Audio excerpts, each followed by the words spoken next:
guys, welcome back to my channel. My name is Adama, here with you on Simple Short Steps. In today's video, I'm going to be making a very simple potato recipe. I'm just going to go ahead to show you guys what I have.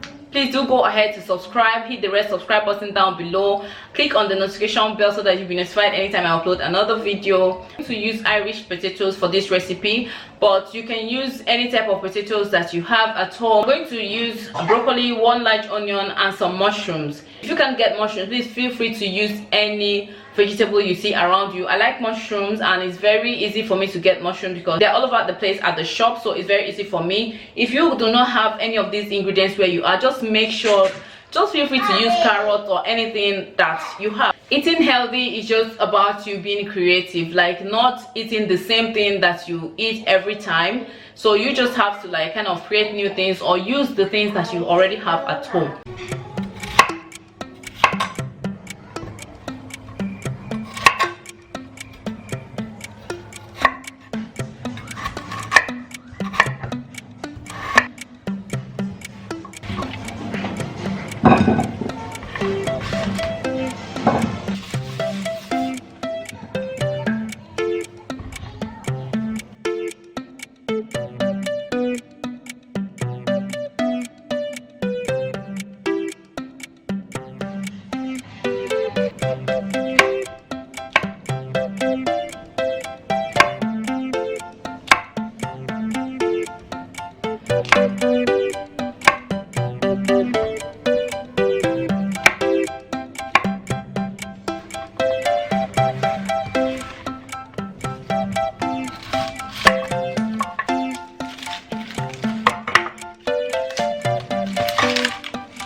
Mahogany.